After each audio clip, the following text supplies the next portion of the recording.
So, the context for a work of fiction that embellished on the concept of Shambhala and Agartha would be that there are these places that exist on the earth, and whether the shape of the earth may lend to something outside of our perspective or whatever. It's just a fertile ground for literary to come up with stuff, right? So there are different categories of flat earth literature that some people may have built their belief systems out around a belief in the earth was flat at a time when that's what everybody knew. Or somebody like such as in the Admiral Byrd expedition, armada, whatever, multinational fleet expedition to Shambhala. The purpose of that,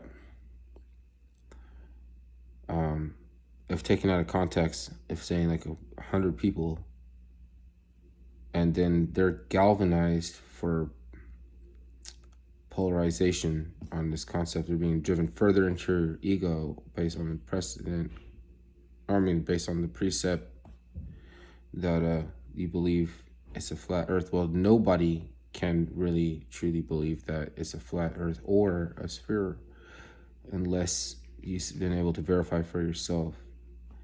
And so it's a culture of creating a community where it didn't exist before. Where it's like if you go into the life of someone who believes it's a flat earth and this community doesn't represent but like a tiny, tiny fraction of their existence in their life in the community that they really live in.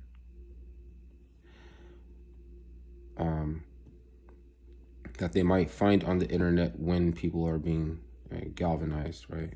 Because we always had ball earth models in sports. Basically, they're models of conductivity that required a catalyst, and that's why you have a symbol like Peter. It was the gates of St. Peter, but the cheerleaders basically. Our cheerleaders are like a catalyst or something. They use a reference to Peter's gate, St. Peter, which you know what that is, the gates of heaven. Right?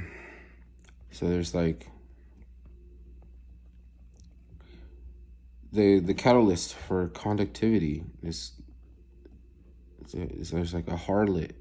There's a harlot because we're in astronomy. This is astronomy. We're talking about, like in the Vedaic astronomy, all the planets are just disk, like a flat disk, stacked on top of each other, in the order of how they. It's the fall. They're all fallen angels.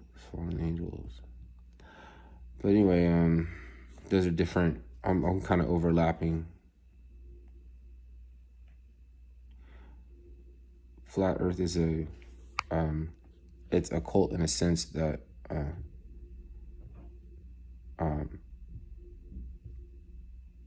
if you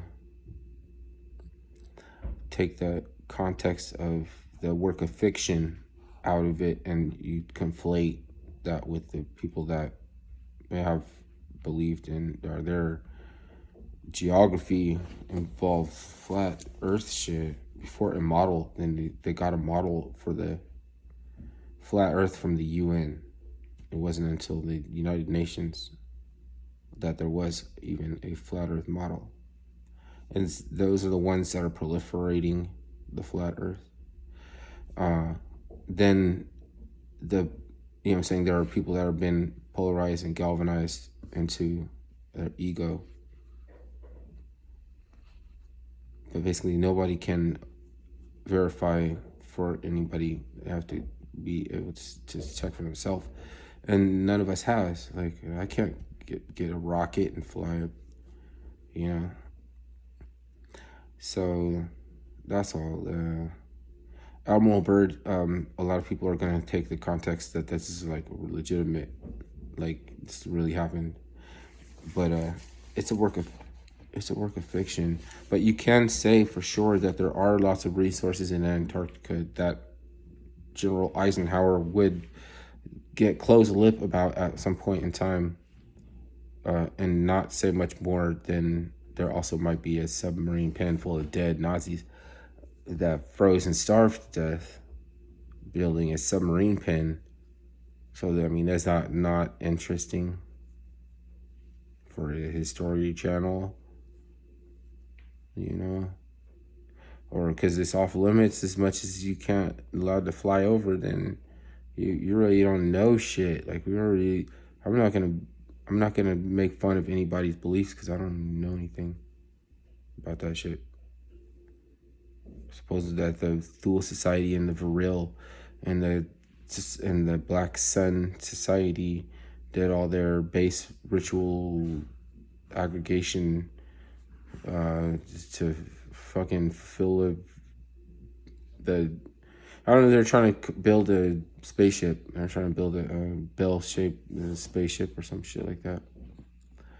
Who the fuck knows how they get that shit off the ground?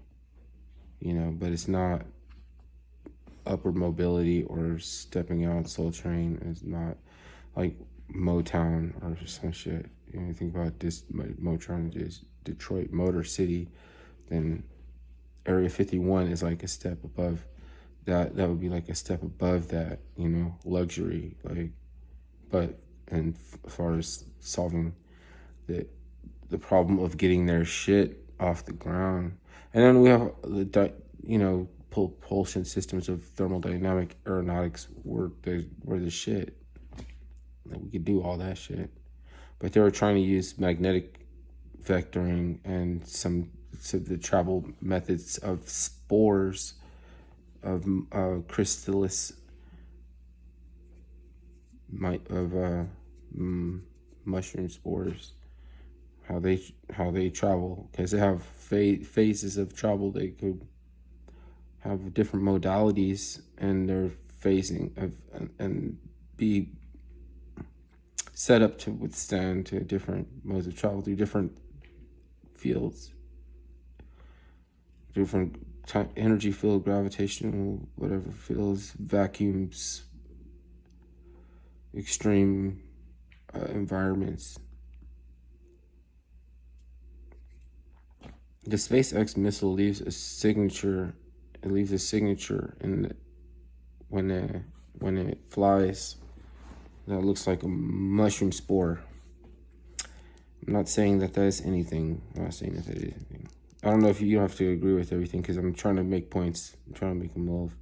They're not coming all out really fast enough. So maybe I'm